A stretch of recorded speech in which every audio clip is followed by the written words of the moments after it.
Who is like you, Lord, in all the earth? Matchless love and beauty, endless worth. Nothing in this world will satisfy. Jesus, you're the cup that won't run dry. Your presence is heaven to me.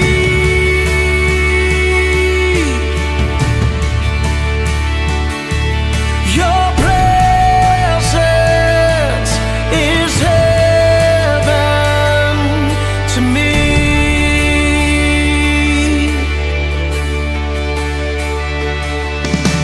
Treasure of my heart and of my soul. In my weakness,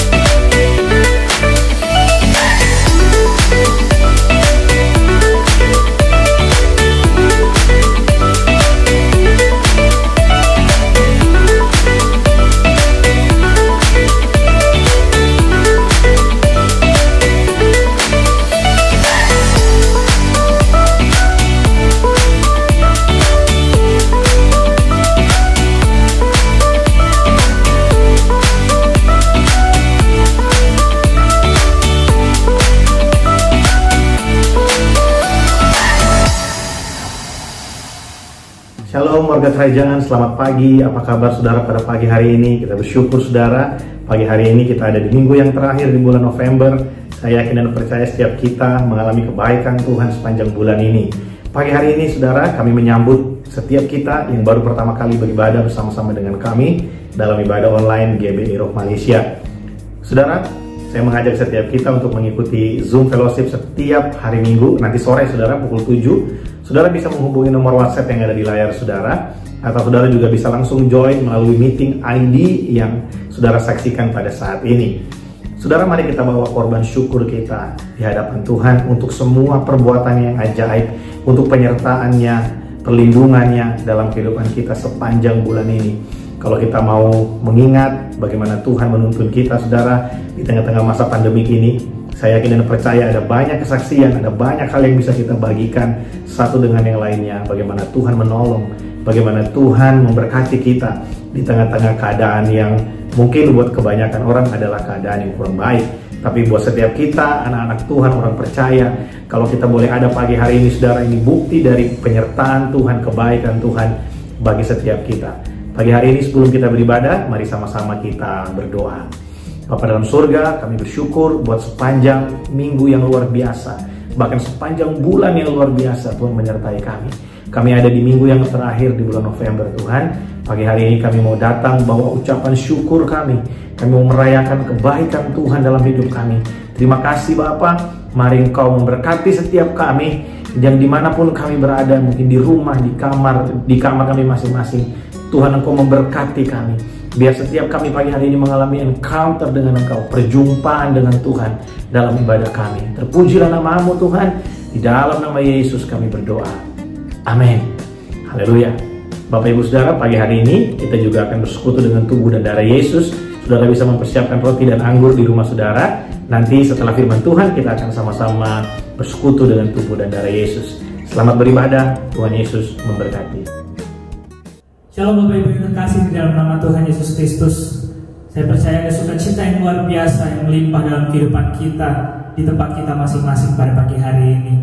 Saya yakin karena begitu besar kasih setia Tuhan dalam kehidupan kita. Kalau sepanjang tahun ini kita boleh disertai Tuhan, kita boleh sampai kepada penghujung bulan November pada minggu pagi ini, itu semua karena kasih setia Tuhan dalam kehidupan kita. Mari sama-sama saya mengajak saudara-saudara sekalian, Bapak Ibu Saudara sekalian, untuk kita memuji memuliakan nama Tuhan di tempat kita masing-masing. Kita sama-sama meninggikan namanya, kita memuliakan nama Dia karena selalu baru kasih-Nya setiap pagi.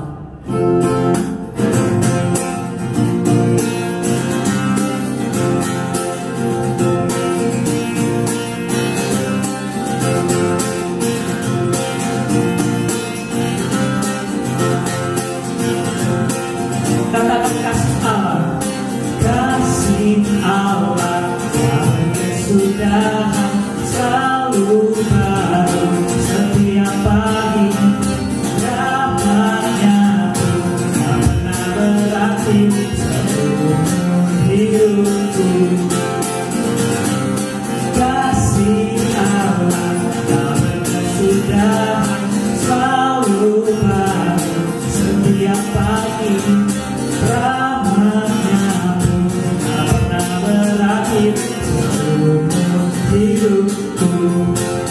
Dengan sukacita ku kan nyanyi, dengan sorak-sorai memuji, ku naikkan pujian haleluya, nyanyi bagi Dia Sang Raja, nyanyi bagi Dia Sang Raja.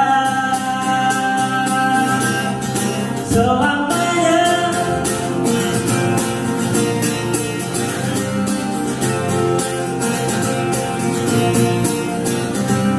kasih Allah tak berkesudahan, selalu baru setiap pagi. Rahmat-Nya pun tak pernah berakhir seumur hidupku. Kasih Allah tak berkesudahan, selalu baru setiap pagi. Rahmat-Nya pun tak pernah berakhir seumur hidupku.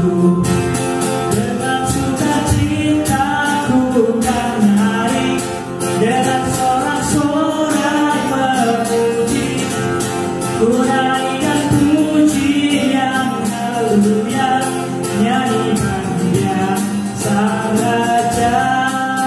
Dengan sukacita ku kan nyanyi, dengan sorak-sorai memuji, ku naikkan pujian haleluya, nyanyi bagi Dia Sang Raja.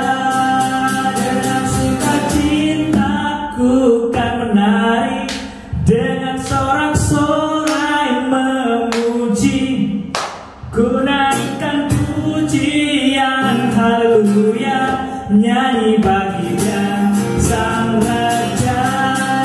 Dengan sukacita ku kan menari, dengan sorak-sorai memuji, ku naikkan pujian haleluya, nyanyi bagi Dia Sang Raja, nyanyi bagi Dia Sang Raja, nyanyi bagi Dia Sang Raja.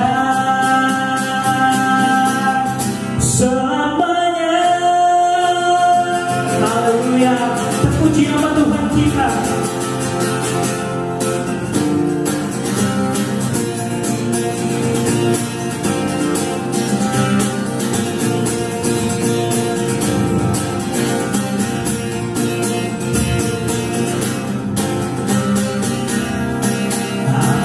Tak pernah dilihat mata,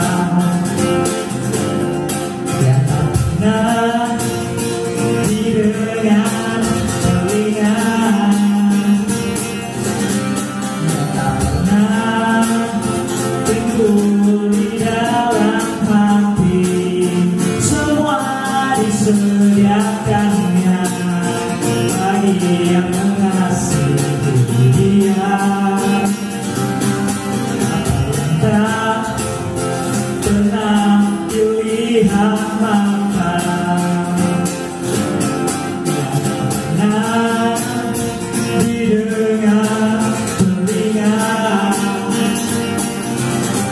yang tak pernah timbul di dalam hati, semua disediakannya bagi yang mengasihi Dia. Allah sanggup melakukan segala perkara, terus karena selamanya kuasa-Nya tidak berubah. Allah sanggup melakukan segala perkara, terus karena selamanya kuasa-Nya tak berubah.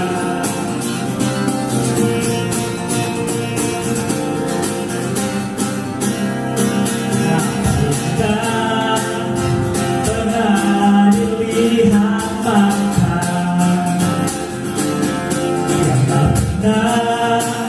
didengar telinga,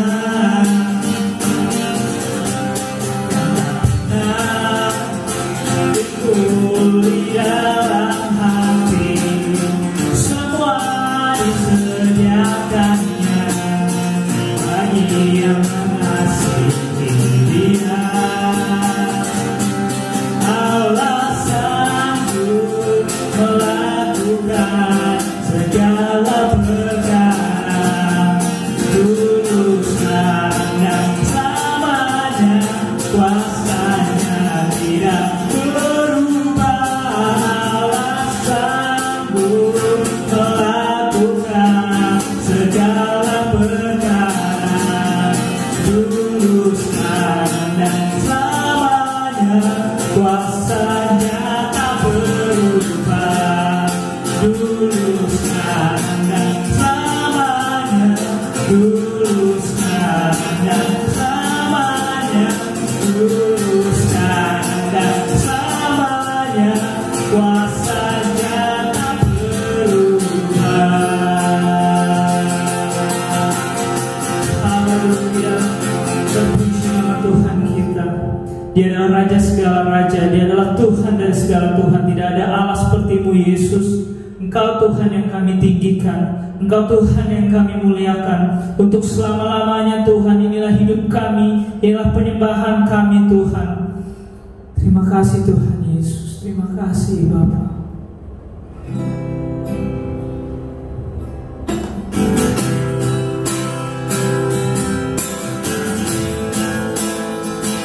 Kami menyembah Tuhan.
kebenaran, kutinggikan Engkau Tuhan, melebihi segalanya, lebih dalam ku menyembah dalam roh dan kebenaran selamanya.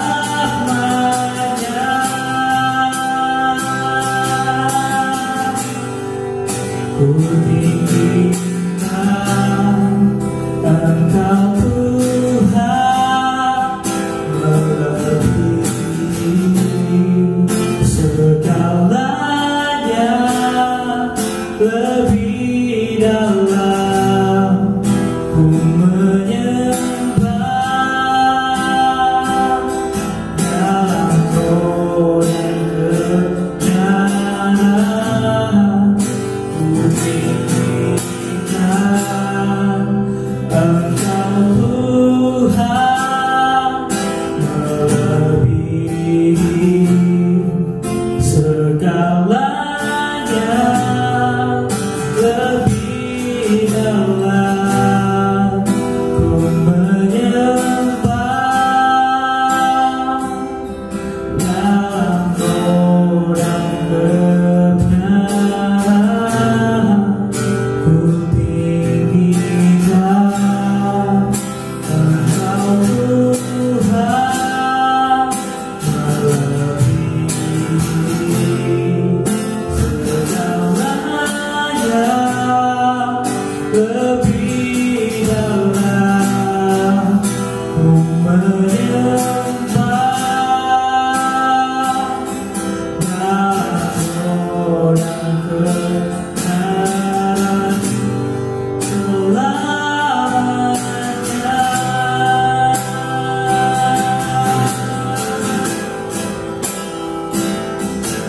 Dalam roh dan kebenaran selamanya.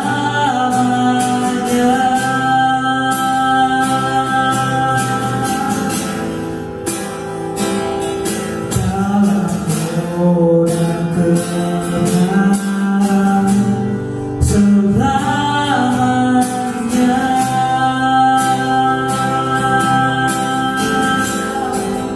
Mari kita puji Dia, puji Yesus, Raja Mulia. Tuhan, terima kasih buat pagi hari ini. Kami bersyukur untuk kasih setia, kebaikan Tuhan buat kami. Pagi hari ini Tuhan, dimanapun umat-Mu berada, kami membuka hati kami bagi Tuhan. Mari Engkau berbicara buat setiap kami. Kuatkan kami yang lemah Tuhan. Pulihkan setiap kami yang mungkin terluka. Kami percaya firman-Mu adalah kekuatan kami. Firman-Mu adalah kehidupan kami. Firman-Mu adalah sumber segala sesuatu dalam kehidupan kami. Terima kasih untuk firman-Mu yang selalu ada buat setiap kami. Kami bersyukur Tuhan untuk kasih setia Tuhan. Karena Engkau Allah yang setia. Dan Engkau Allah yang tidak pernah meninggalkan kami umat-Mu. Pagi hari ini mari berbicaralah buat setiap kami. Urapi hamba-Mu yang sederhana dan terbatas ini. Biar pengurapan Roh Kudus menyampaikan isi hati Tuhan melalui hamba-Mu pagi hari ini. Berbicaralah ya Tuhan. Sampaikan isi hati-Mu buat setiap kami. Datanglah kerajaan-Mu. Dan jadilah kehendak-Mu dalam kehidupan kami seperti di sorga. Di dalam nama Yesus kami berdoa. Amin. Haleluya. Saudara, pagi hari ini saya sangat senang sekali bisa sharing kembali buat saudara. Saudara, pagi hari ini saya ingin menutup bulan ini dengan satu renungan ya, yang baik buat setiap kita. Karena saya tahu banyak dari kita, bahkan mungkin semua dari kita, jemaat Tuhan yang ada di Malaysia ya, ataupun saudara mungkin yang menyaksikan video ini, yang ikut beribadah bersama-sama dengan kami. Setiap kita pasti pernah merasakan yang namanya menunggu, saudara. Bahkan mungkin saat ini setiap kita sedang menantikan sesuatu. Paling tidak kita sedang menantikan janji Tuhan. Ya, ada banyak ahli yang berkata bahwa corona akan berakhir bulan September, bulan Oktober, bulan November, ya. Tapi kita akan memasuki bulan Desember dan kita masih melihat peningkatan yang tidak sedikit saudara ya dari COVID-19. Ada banyak pertanyaan mungkin yang ada di benak kita dan pikiran kita. Kapan COVID-19 ini akan berakhir? Kapan keadaan akan kembali seperti dulu lagi? Kapan kita bisa bebas melakukan kegiatan-kegiatan seperti dulu lagi? Saudara, ada kerinduan dalam hati kita. Saya yakin dan percaya kita rindu untuk kembali beribadah di gereja. Kita rindu untuk berkumpul bersama-sama. Tapi saat ini saudara, ya, kita diberikan kesempatan untuk menunggu, menantikan lawatan, pemulihan dari Tuhan. Nah saudara, pagi hari ini kita akan belajar dari satu tokoh di Alkitab tentang kelahiran dari Yohanes Pembaptis. Ya, ini adalah satu cerita yang sangat memberkati saya ketika merenungkan kitab Lukas, saudara. Kitab Lukas diawali dengan cerita bagaimana Yohanes Pembaptis pada saat itu dilahirkan. Karena kita tahu bahwa orang tua dari Yohanes Pembaptis itu adalah saudara atau keluarga dari orang tua Yesus Kristus, dari Maria, saudara ya.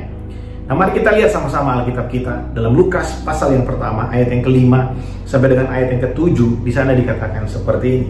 Pada zaman Herodes Raja Yudea, adalah seorang imam yang bernama Zakaria dari rombongan Abia. Istrinya juga berasal dari keturunan Harun, namanya Elisabet. Perhatikan ayat berikutnya. Keduanya adalah benar di hadapan Allah dan hidup menurut segala perintah dan ketetapan Tuhan. Saudara, perhatikan di situ. Alkitab perlu menulis. Sang penulis kitab Lukas ini, dia memberi keterangan yang jelas bahwa Zakaria dan Elisabet adalah orang yang benar di hadapan Tuhan, dan mereka hidup sesuai dengan ketetapan-ketetapan Tuhan dengan tidak bercacat. Berarti mereka adalah orang benar.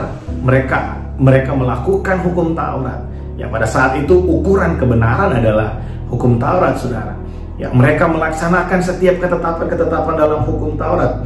Ayat berikutnya bilang begini, tetapi mereka tidak mempunyai anak sebab Elisabet mandul dan keduanya telah lanjut umurnya. Nah saudara, ketika membaca ayat ini, 3 ayat pertama ini, ya, kita seolah-olah diberikan satu pemahaman oleh penulis dari kitab Lukas. Kenapa dia perlu menulis bahwa Zakaria dan Elisabet dua-duanya adalah orang benar di hadapan Tuhan. Mereka melakukan apa yang sesuai dengan ketetapan-ketetapan Tuhan dan tidak bercacat, saudara. Nah, sangat tinggi sekali, saudara, untuk bisa mempunyai kehidupan kerohanian seperti ini. Ya, itu sangat sulit sekali, saudara.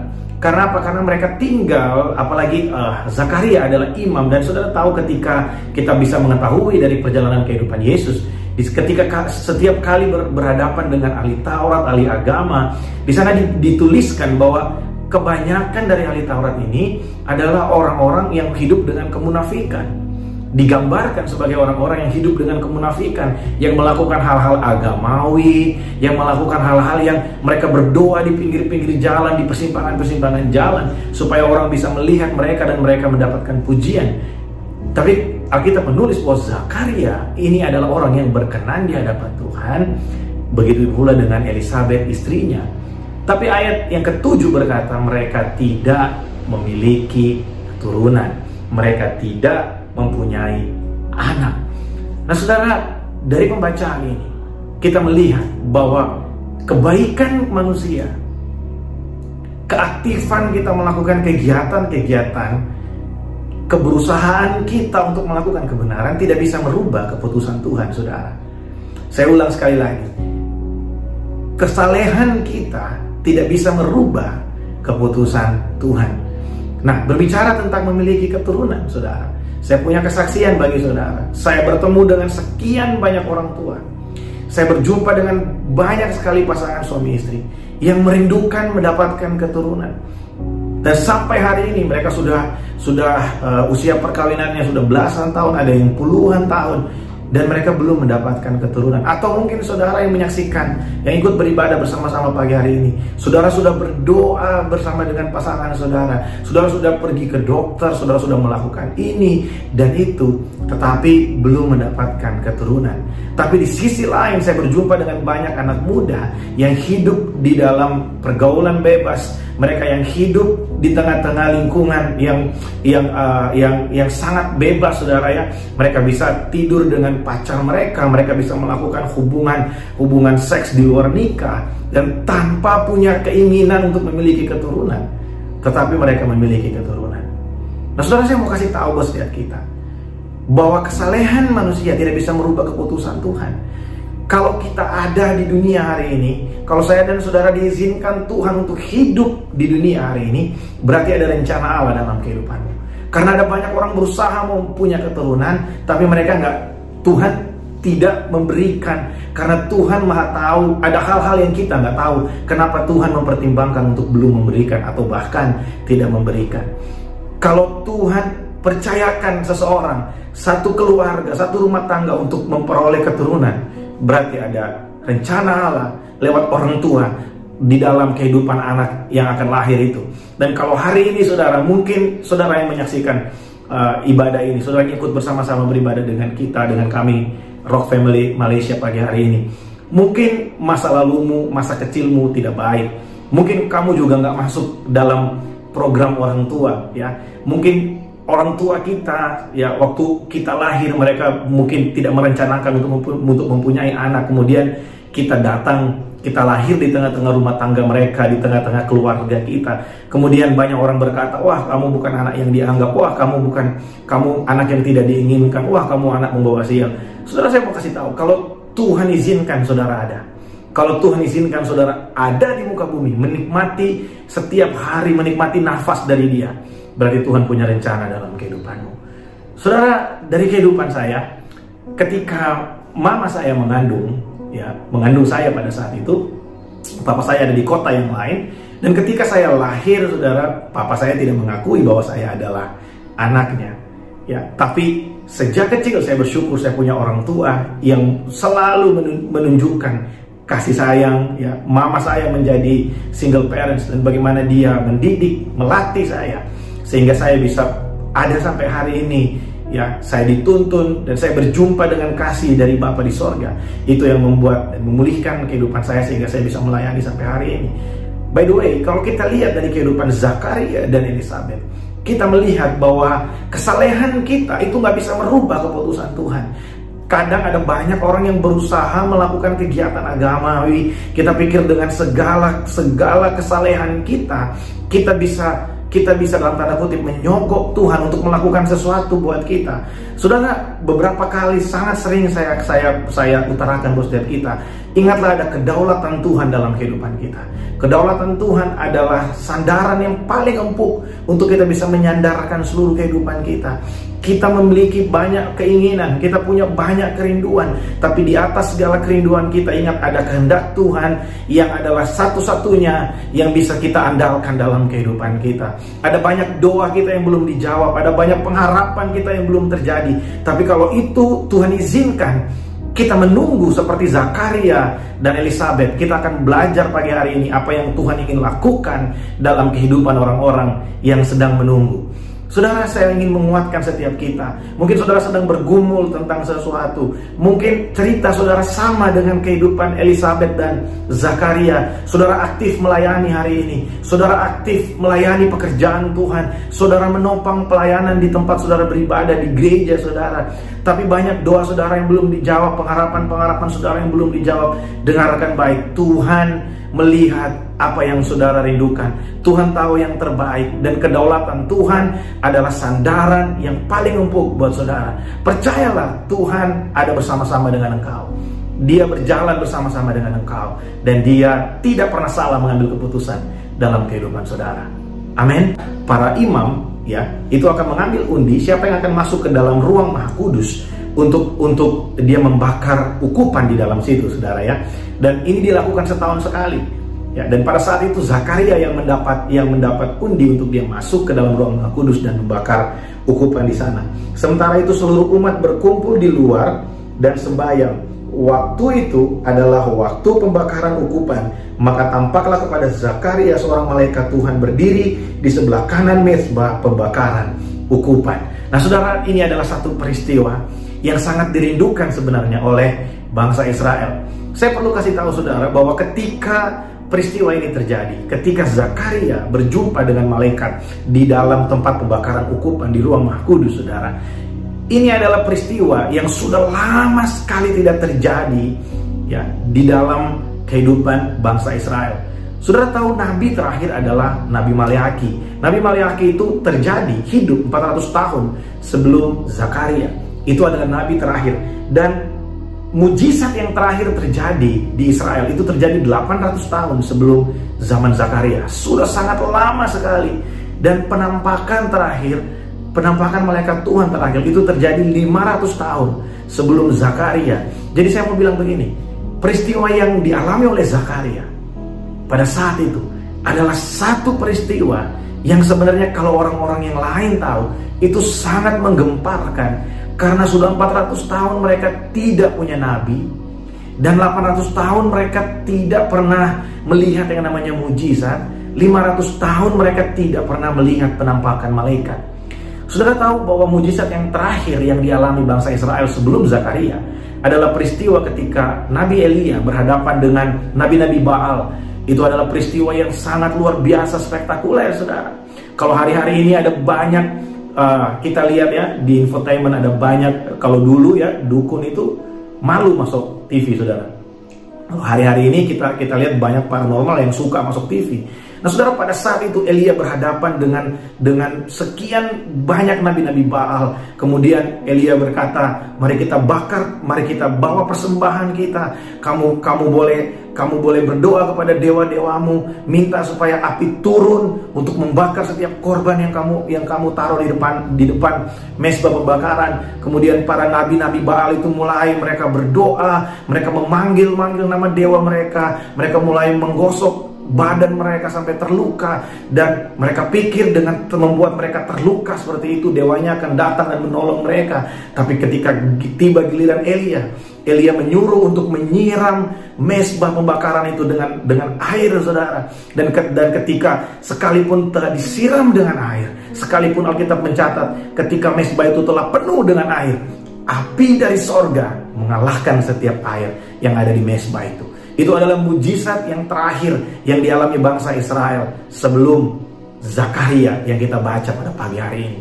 Dan penampakan yang terakhir terjadi ketika Sadrak, Mesak, dan Abednego ya dalam pembuangan di Babel, saudara, dalam zaman Raja Nebukadnezar, ketika dia membangun satu patung yang sangat besar, kemudian dia menyuruh semua orang yang mendengarkan bunyi sangkakala untuk menyembah kepada patung itu. Ketika Sadrak, Mesak, dan Abednego berjalan di tengah-tengah dapur perapian, mereka berjalan bertiga, tapi yang kelihatan ada 4 orang, dan pribadi yang terakhir dikatakan seperti anak dewa atau seperti malaikat. Itu adalah penampakan malaikat yang terakhir. Dan ketika Zakaria berjumpa dengan malaikat Tuhan di dalam ruang Maha Kudus, di tempat pembakaran ukupan, saudara, itu adalah peristiwa yang sangat dinanti-nantikan. Peristiwa yang sangat dinanti-nantikan oleh bangsa Israel. Setelah sekian lama mereka menunggu, ada time of silence. Ada time of silence yang dihadapi oleh bangsa Israel pada saat itu. Tuhan tidak berkata apa-apa sampai pada zaman Zakaria. Nah saudara, ada banyak dari kita hari-hari ini yang ada di dalam time of silence, di mana Tuhan seolah-olah tidak berbicara, di mana Tuhan seolah-olah tidak menyampaikan apa-apa buat kita. Beberapa kali dalam perjalanan pelayanan, Tuhan juga memperhadapkan saya dengan situasi-situasi seperti ini. Ketika kita berdoa, kita mengharapkan sesuatu, tapi seolah-olah Tuhan tidak melakukan apa-apa. Kita berdoa seolah-olah Tuhan sangat jauh dari kita, seolah-olah Tuhan diam dan membiarkan kita terombang-ambing tanpa ada sesuatu yang Tuhan sampaikan. Tapi saudara, ada satu pesan yang luar biasa. Kalau Tuhan izinkan kita menunggu, berarti Tuhan sedang memiliki rencana. Tuhan punya rencana yang lebih indah, lebih baik dari apa yang kita rencanakan. Kalau Tuhan izinkan kita menunggu, berarti Tuhan memiliki satu rencana yang lebih baik, yang lebih indah dari apa yang kita pikirkan. Karena apa yang ingin Tuhan lakukan ketika kita menunggu itu jauh lebih penting daripada setiap doa dan pengharapan kita. Apa yang Tuhan ingin lakukan dalam hati kita di saat kita menunggu jauh lebih penting dari setiap jawaban-jawaban doa kita. Saudara, di saat-saat kita menunggu, kita dilatih untuk kita bisa mempercayai Tuhan. Kita dilatih untuk bisa kita berpengharapan penuh kepada Tuhan. Dalam 1 Petrus pasal yang pertama ayat yang ke-6 dan ayat yang ke-7 dalam terjemahan sederhana Indonesia, di sana dikatakan seperti ini. Jadi pengharapan kita itu membuat kita sangat bersukacita, walaupun sementara ini ada banyak kesempatan untuk merasa sedih, karena dalam kehendak Tuhan kita sedang mengalami berbagai macam kesulitan. Saudara perhatikan kalimat demi kalimat. Dengan demikian Tuhan mengizinkan kita diuji untuk membuktikan apakah kita sungguh-sungguh yakin kepada Kristus atau tidak. Keyakinan kita itu bisa dibandingkan dengan emas yang juga diuji dan dimurnikan dengan membakarnya dalam api. Padahal emas juga tidak bisa tahan selamanya. Jadi keyakinan yang kita miliki itu lebih berharga dari emas. Karena itulah yang akan membuat kita menerima hormat dan pujian dan kemuliaan ketika Kristus Yesus menyatakan dirinya pada hari terakhir. Wow, kita seolah-olah diuji seperti emas. Sekalipun emas itu juga tidak akan bertahan selama-lamanya. Oleh sebab itu pengharapan kita di dalam Tuhan, iman kita kepada Tuhan itu jauh lebih daripada emas, saudara. Saudara, kalau emas dimurnikan dalam api, tetapi itu juga tidak bertahan selama-lamanya. Iman saya dan saudara, pengharapan kita di dalam Tuhan diuji dari waktu ke waktu. Di dalam time of silence, ketika Tuhan seakan-akan tidak berbuat apa-apa, ketika Tuhan seakan-akan melepaskan tangannya buat kita, ketika seakan-akan Tuhan tidak melihat dan tidak mendengar doa-doa kita, di situ firman Tuhan berkata kita diajar untuk kita mempercayai Tuhan, untuk kita bisa berpengharapan teguh kepada Tuhan, untuk kita dibawa untuk dalam pengharapan, dimurnikan dalam iman kita di hadapan Tuhan. Saudara, bukan karena Tuhan ingin menghancurkan kita, bukan karena Tuhan jahat buat kita, tapi karena Tuhan ingin memurnikan kita, mendewasakan kita. Sehingga dalam ayat yang terakhir tadi, ayat yang ke-7, dikatakan, karena itulah yang akan membuat kita menerima hormat, pujian, dan kemuliaan ketika Yesus Kristus menyatakan dirinya pada hari-hari terakhir, pada hari terakhir. Wow, ini pesan yang luar biasa. Saudara, mungkin hari ini saudara ada dalam masa-masa yang menunggu, ada dalam time of silence. Saudara tahu sebenarnya semua ini, semua cerita yang ada di dalam Lukas dan ada di dalam Perjanjian Baru tentang Zakaria dan Elisabet dan Yohanes Pembaptis, ini semua telah direncanakan Tuhan sebelumnya. Bahkan orang-orang ini sebelumnya sudah ada dalam rencana Allah. Saudara tahu arti dari nama Zakaria itu adalah God remembers, Tuhan mengingat. Ya, kalau saudara cari ya di Google atau saudara punya Alkitab yang berbahasa asli, saudara bisa lihat di situ Zakaria itu artinya God remember, Tuhan mengingat. Dan Elisabet itu artinya Tuhan yang bersumpah, Tuhan yang berjanji. Nah, saudara tahu Yohanes itu artinya adalah Tuhan yang penuh dengan kasih karunia. Jadi saudara, dari cerita ini, Elisabet, Zakaria, dan Yohanes, sebenarnya pesan yang ingin Tuhan sampaikan adalah Tuhan yang mengingat perjanjiannya, bahwa Dia adalah Tuhan yang penuh dengan kasih karunia. Nah, saudara tahu bahwa Yohanes Pembaptis, dialah yang membukakan jalan bagi Tuhan. Saudara bisa baca di ayat-ayat yang di bawahnya bagaimana nubuatan dalam kitab Yoel dan kitab Yesaya itu digenapi. Dialah suara yang berseru di padang gurun, bukalah jalan bagi Tuhan, sediakanlah jalan bagi Tuhan. Saudara, Yohanes Pembaptis diutus untuk menjadi pembuka jalan sebelum Yesus Kristus lahir. Nah, saudara, ini adalah satu peristiwa yang luar biasa. Pada saat itu bangsa Israel menantikan Mesias, mereka menantikan Sang Juru Selamat untuk lahir. Tapi rencana Tuhan itu berbeda dengan rencana manusia. Mereka punya rencana bahwa mereka punya kerinduan bahwa Mesias akan datang sebagai raja, memerintah di Israel, mengalahkan kekaisaran Roma pada saat itu. Tapi Tuhan punya rencana, Tuhan punya rencana yang lebih baik daripada apa yang mereka pikirkan. Tuhan mengutus Yohanes Pembaptis. Kemudian setelah Yohanes Pembaptis berseru di padang gurun, sediakanlah jalan bagi Tuhan, bukalah jalan bagi Tuhan. Ya, bertobatlah sebab kerajaan Allah sudah dekat. Ketika Yohanes sampai berjumpa dengan Yesus Kristus, maka kita melihat ada satu penggenapan dari firman Tuhan, penggenapan dari kitab para nabi yang telah ditulis bertahun-tahun, ratusan tahun sebelum kehadiran Yesus Kristus. Saudara, ini adalah penghiburan dan kebenaran yang sangat powerful bagi setiap kita yang sedang ada dalam masa-masa penantian. Zakaria artinya God remembers, Tuhan mengingat. Elizabeth, Tuhan yang bersumpah. Dan Yohanes adalah Tuhan yang penuh dengan kasih karunia. Saudara, Tuhan ingin menyampaikan buat setiap kita bahwa Dia mengingat saudara. Dia yang berjanji, Dia mengingat perjanjiannya buat setiap kita. Apa janji Tuhan buat setiap kita? Aku menyertai kamu sampai kesudahan zaman. Aku ada bagi kamu. Akulah gembala yang baik.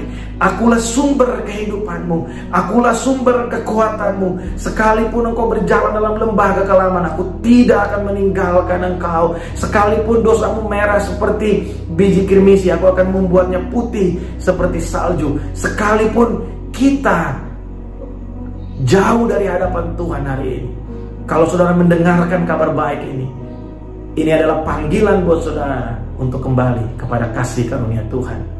Ini adalah panggilan buat setiap kita untuk kita berpengharapan di hadapan Tuhan. Di dalam time of silence, kita dimurnikan dalam iman dan pengharapan kita di hadapan Tuhan. Nah, saudara, kalau kita lihat di ayat-ayat yang berikutnya, Zakaria pada saat itu, ya, dia bisu karena dia tidak percaya kepada penampakan dari malaikat Tuhan pada saat itu. Saudara, banyak dari kita yang merasa bahwa mujizat itu bisa mengubahkan hati manusia, ya, untuk bisa dari tidak percaya menjadi percaya. Tapi ada banyak cerita dalam Alkitab. Salah satunya kejadian Zakaria ini. Dia mengalami mujizat yang luar biasa. Tapi di sini dibuktikan, saudara, ini ingin menunjukkan buat kita bahwa mujizat tidak bisa merubah hati manusia. Yang bisa merubah hati manusia itu hanya Tuhan. Saudara, kadang kita pikir, wah, ketika kesembuhan terjadi, maka orang akan percaya kepada Tuhan. Kepercayaan yang lahir dari mujizat itu hanya bisa dipertahankan dengan mujizat. Tapi kepercayaan kepada Tuhan yang lahir dari pengenalan, lahir dari pewahyuan Tuhan kepada dirinya sendiri, itu akan terus bertahan, itu akan terus dimurnikan, itu akan terus menjadi kuat seiring dengan pengenalannya dengan Tuhan. Jadi jangan mengharapkan mujizat lebih dari pengenalan. Jangan mengharapkan pertolongan Tuhan lebih daripada pengenalan kita dibaharui setiap hari, ditingkatkan setiap hari. Karena itu yang membuat kita bertahan. Mujizat tidak membuat kita bertahan dalam penganiayaan. Mujizat tidak membuat kita bertahan dalam pertandingan iman kita. Tapi pengenalan akan Tuhan membuat kita bertahan dalam segala situasi, dalam segala tekanan. Kita bertahan karena kita mengenal dengan benar siapa Tuhan yang bersama dengan kita, siapa Tuhan yang kita sembah, siapa Tuhan yang kita layani, siapa Tuhan yang kita puji dan kita sembah. Karena Dia sanggup melakukan segala sesuatu. Yang percaya katakan amin. Saudara boleh katakan sama-sama dengan saya pagi hari ini, Tuhan sanggup melakukan janjinya. Haleluya, ya. Katakan pada orang di kiri kanan saudara, Tuhan sanggup melakukan janjinya bagi kehidupanmu. Haleluya. Saudara, kita belajar pagi hari ini dari Zakaria yang diizinkan Tuhan mengalami time of silence. Saya yakin dan percaya setiap kita, ketika kita ada dalam situasi-situasi yang kita menunggu hari-hari ini, saudara, jangan biarkan hati kita goyah dengan apa yang kita saksikan, ya, dengan apa yang kita dengarkan. Berita hari-hari ini yang kita dengarkan, sulit sekali untuk cari berita baik, saudara. Pas saya ingin kasih tahu buat saudara, kita tinggal di dalam dunia yang telah jatuh ke dalam dosa. Kita tinggal di dalam dunia yang dipenuhi dengan orang-orang yang telah kehilangan kemuliaan Allah. Bahkan kita sendiri tinggal di dalam tubuh yang telah jatuh dalam dosa. Seharusnya berita-berita, kejadian-kejadian yang menyeramkan, ya, itu tidak membuat kita kaget lagi. Karena memang sudah seharusnya seperti itu, ya. Karena memang kita tinggal di tengah-tengah dunia yang telah rusak, saudara. Justru ketika kita mendengarkan ada orang yang melakukan apa yang benar, yang melakukan apa yang baik di hadapan Tuhan, harusnya kita kaget di situ. Karena wow, luar biasa, di tengah-tengah dunia yang telah jatuh masih ada orang yang mau hidup benar. Di tengah-tengah dunia yang penuh dengan kerusakan, ada orang yang mau berdiri di dalam kebenaran, di atas kebenaran firman Tuhan. Nah, saya berdoa setiap kita menjadi orang-orang yang berdiri di atas kebenaran firman Tuhan. Yang percaya katakan amin. Nah, saudara, ayat yang terakhir, Filipi pasal yang keempat, ayat yang ke-6 sampai dengan ayat yang ke-8 dalam terjemahan bahasa Indonesia sehari-hari dikatakan seperti ini. Janganlah khawatir tentang apapun, tetapi berdoalah untuk segala sesuatu. Sampaikanlah permohonanmu kepada Allah dalam doa, dan jangan lupa bersyukur. Ya, janganlah takut dalam segala sesuatu, tetapi berdoalah untuk segala sesuatu di hadapan Allah, dan jangan lupa bersyukur. Kalau kita datang di hadapan Tuhan, jangan cuma datang bawa list permohonan, jangan cuma datang bawa list kerinduan, tapi mari bawa ucapan syukur kita. Saudara, korban syukur itu punya satu pengertian begini: kita belum menerima janji Tuhan, kita belum mengalami janji Tuhan, kita belum mengalami pertolongannya, tapi kita membawa ucapan syukur kita karena kita percaya Tuhan telah melakukannya bagi kita.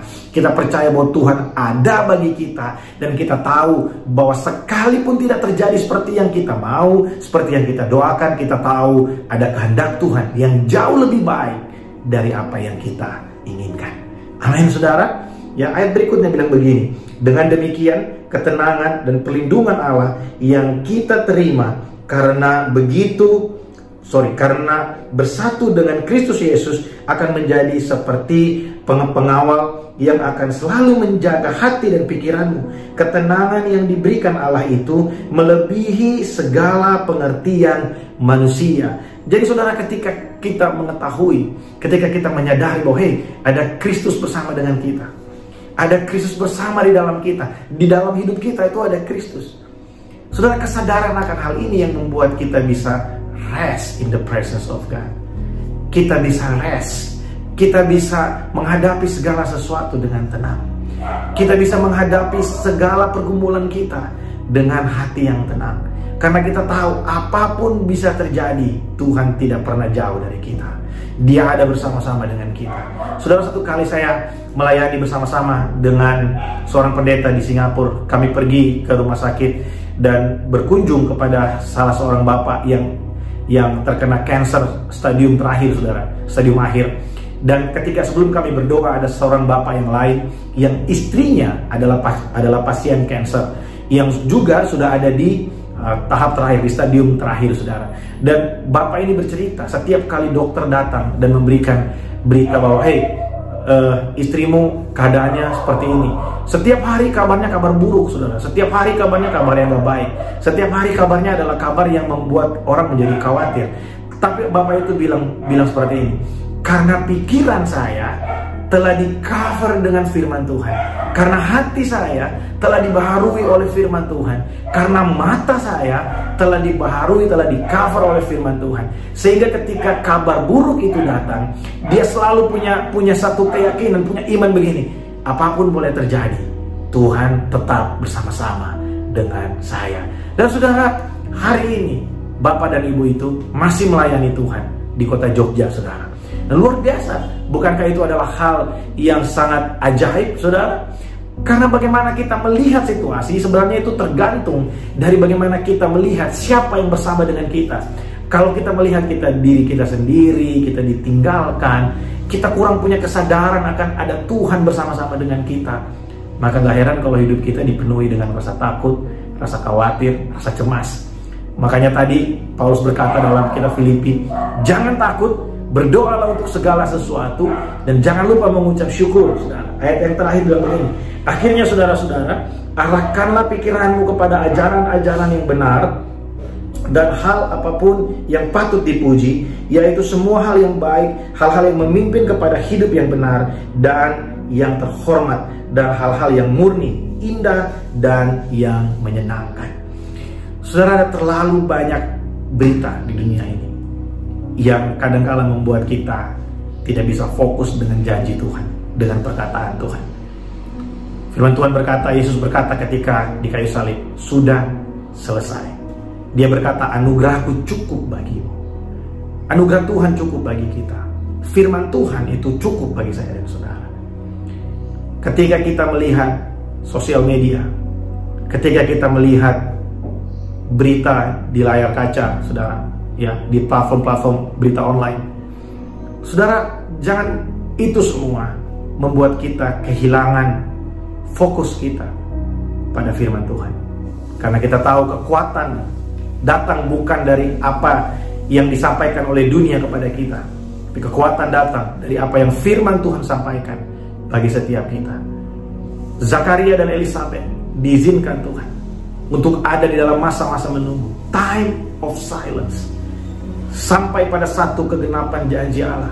Ketika malaikat Tuhan berjumpa dengan Zakaria, Zakaria menjadi orang yang bisu karena ketidakpercayaannya, sampai pada hari lahirnya Yohanes Pembaptis. Saudara mau tahu kenapa Zakaria diizinkan Tuhan dibuat bisu oleh malaikat Tuhan pada saat itu? Jawabannya cuma satu, supaya Zakaria tidak mengucapkan kata-kata yang melemahkan dirinya sendiri, atau tidak mengeluarkan banyak kalimat yang membuat orang lain memiliki respon dan akhirnya membuat Zakaria sendiri kehilangan kepercayaan. Seringkali saudara, kita menerima satu janji Tuhan. Waktu kita bersaat teduh, kita baca Alkitab, kemudian kita terima satu perkataan Tuhan lewat satu ayat yang kita baca, dan kemudian kita share kepada orang lain. Mungkin keinginan kita untuk menguatkan mereka, untuk berbagi kepada mereka, tapi respon orang lain ketika mereka tidak percaya itu akan menghamiri iman kita, sehingga itu membuat kita juga jadi bertanya-tanya, iya ya, bisa nggak ya Tuhan tolong saya? Bisa nggak ya Tuhan lepaskan saya? Nah, saya mau kasih tahu saudara, pada saat itu malaikat berkata kepada Zakaria, kamu akan bisu sampai semua yang aku katakan kepadamu terjadi. Dan ketika Yohanes Pembaptis lahir, maka terbukalah mulut Zakaria dan dia bersyukur. Saudara bisa baca ayatnya di situ, ya, ayat 18-19. Di sana dikatakan ketika Yohanes Pembaptis lahir dan Zakaria bisa berbicara kembali, dia memuji Allah. Karena apa? Karena dia tahu betul, seandainya pada saat itu dia tidak diizinkan untuk menjadi orang yang bisu, mungkin dia akan cerita ke sana kemari, dan respon orang lain belum tentu menguatkan dia. Bisa jadi respon orang lain akan membuat imannya down. Ya, masa iya ya istriku yang sudah berumur seperti itu bisa melahirkan? Dan akhirnya dia sendiri kehilangan kepercayaan kepada janji Tuhan. Tapi kita bersyukur karena Tuhan berdaulat dalam segala sesuatu, dan ini membuktikan buat kita bahwa rencana Allah tidak mungkin gagal.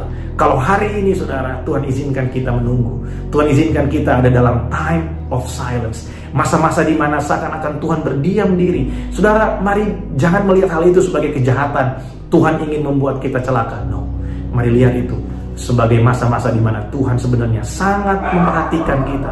Tuhan sedang memurnikan hati kita, Tuhan sedang memurnikan iman kita, sehingga kita akan dibawa dalam pengenalan yang lebih lagi akan Tuhan. Kita akan dibawa pada pengalaman-pengalaman yang lebih lagi dengan Tuhan dalam kehidupan kita sebagai orang percaya.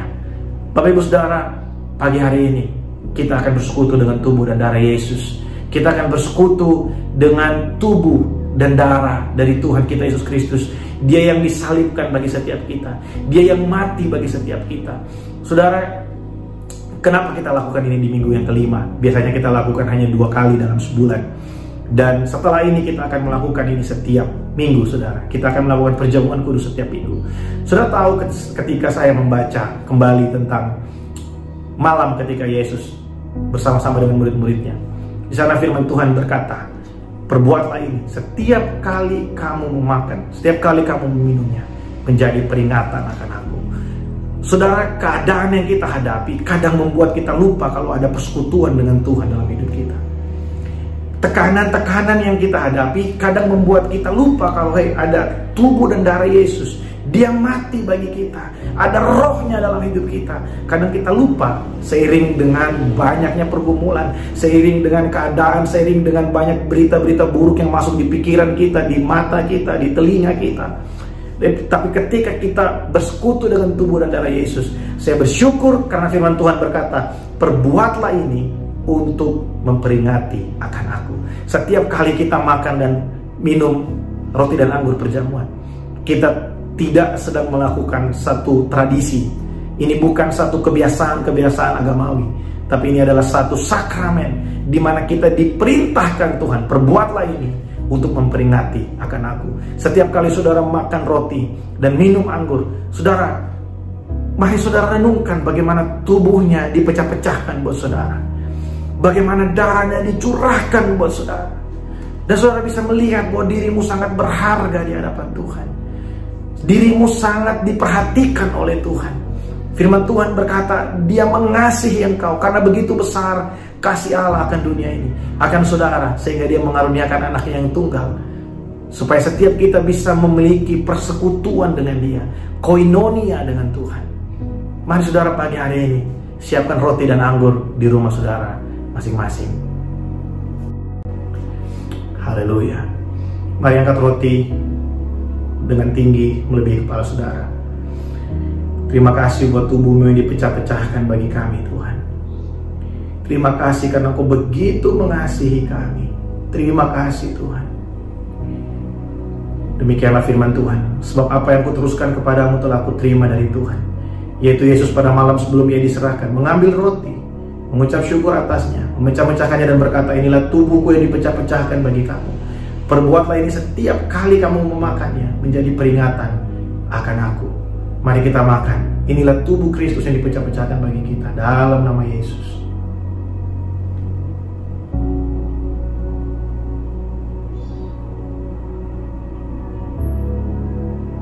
Terima kasih Tuhan. Mari kita angkat anggur, tangan kanan kita melebihi kepala. Oh, mari bersyukur buat darahnya. Terima kasih Tuhan buat darah-Mu dicurahkan bagi setiap kami. Terima kasih Tuhan, terima kasih. Demikian juga Yesus mengambil anggur setelah makan dan berkata, cawan ini adalah perjanjian baru yang dimeteraikan oleh darahku. Perbuatlah ini setiap kali kamu meminumnya menjadi peringatan akan aku. Saudara yang terkasih, bukankah cawan pengucapan syukur ini adalah persekutuan kita dengan darah Yesus? Mari kita minum dalam nama Yesus.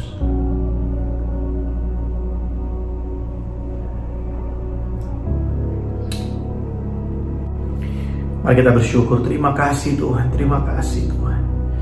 Oh, terima kasih Tuhan Yesus, terima kasih Tuhan, terima kasih. Terima kasih Tuhan, terima kasih Tuhan. Syukur untuk kebaikan-Mu, syukur untuk kasih setia-Mu buat kami. Tuhan yang ajaib, yang menuntun kami sampai di akhir tahun ini Tuhan. Kalau kami boleh melewati setiap masa sepanjang tahun ini Tuhan, kami percaya Tuhan Engkau Allah yang ajaib, Tuhan yang memulai segala pekerjaan yang baik dalam hidup kami, dan Engkau juga akan menyertai kami sampai semuanya tergenapi seperti dengan yang Tuhan kehendaki, yang Tuhan rencanakan bagi setiap kami. Terima kasih Tuhan. Hamba berdoa memberkati umat-Mu dimanapun umat-Mu berada pagi hari ini Tuhan.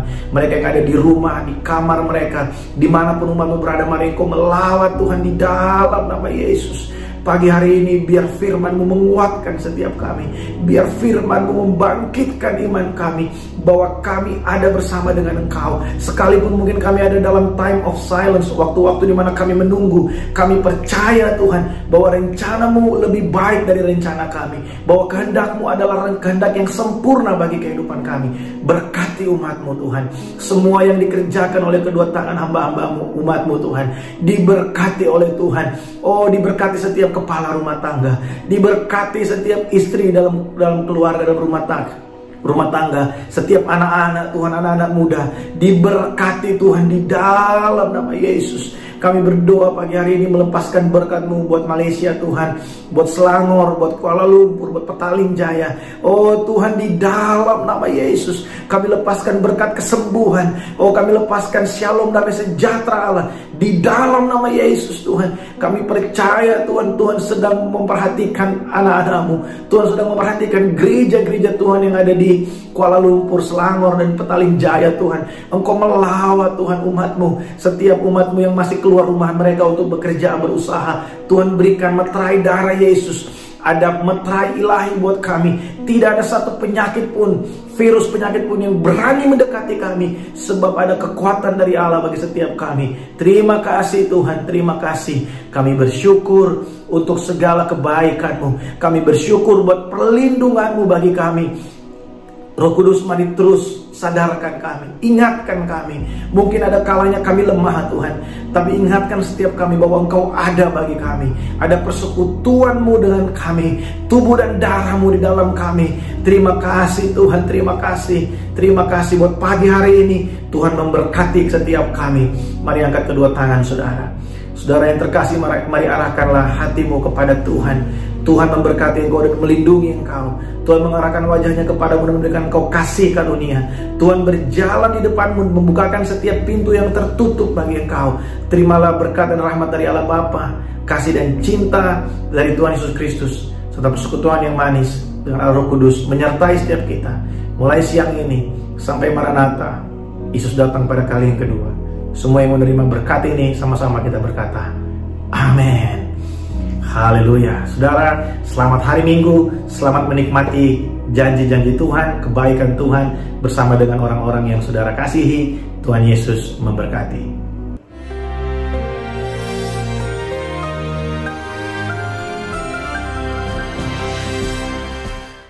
Shalom warga kerajaan. After Jordan, what next? Kita belajar dari minggu-minggu yang lalu tentang perjalanan mengikut the master, mengikut sang guru. Karena itu murid-murid yang ada di Betel dan Jericho memanggil Elia itu Rabi. Ya, mereka bilang Rabi itu my teacher. Tetapi mentoring tidak cukup. Karena itu saya mendapat anugerah Tuhan bahwa saya mengajarkan fathering leadership style. Ya, kita melihat bagaimana Elisha mengerti ini. Karena apa? Sebetulnya dia punya seorang bapak yang baik ya. Tidak banyak dibicarakan tentang yaitu Syafat, ayah daripada Elisha. Anaknya adalah seorang pengusaha yang mungkin putra satu-satunya yang menjalankan usahanya dan dipanggil Tuhan untuk menjadi nabi menggantikan Elia. Tapi bapaknya memberikan restu. Aku akan pulang dulu untuk pamit kepada bapakku, kata Elisha kepada Elia. Silakan. Dan kemudian dia memotong semua alat bajaknya dan memotong lembunya diberikan sebagai korban. Salah satu tanda orang yang bisa jadi murid yang baik. Nah, hitung-hitungan ya soal persembahan, tentang kehidupan dan tetap menghormati orang tuanya. Karena itu saya kalau memilih yaitu murid yang akan jadi putra saya, hati-hati saudara. Saya lihat bagaimana sikapnya pada ayahnya. Dan kemudian Elia berkata, mintalah apa yang bisa kulakukan bagimu. Ya, sebab aku akan terangkat sebentar lagi. Berikan aku 2 bagian daripada rohmu. Dan banyak di sini hamba-hamba Tuhan gagal faham. Karena mereka mengatakan Elia dipakai Tuhan, yaitu menjalankan 2 kali lebih besar dan 2 kali lebih banyak mujizat daripada yang dilakukan Tuhan melalui Elia.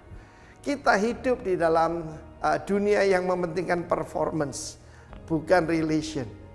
Ya, kita tidak mengikut religi loh. Ini relasi. Dan kita tahu bagaimana orang menjadi bapak rohani karena punya hubungan. Bukan karena kita jadi penyumbangnya Benny Hinn, kita jadi putranya Benny Hinn. Ingat itu. Dan pada saat itu dia berkata, yang kau minta sukar. Tapi apabila engkau bisa melihat aku terangkat ke surga, maka terjadi kepadamu.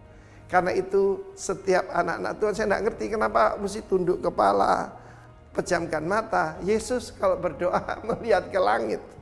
Mari kita tiru Tuhan Yesus.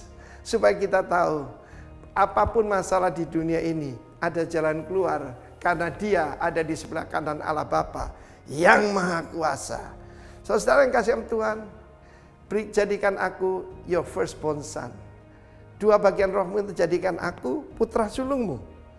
Dan kemudian ketika Elia terangkat, jubahnya lepas dan turun diambil oleh Elisha.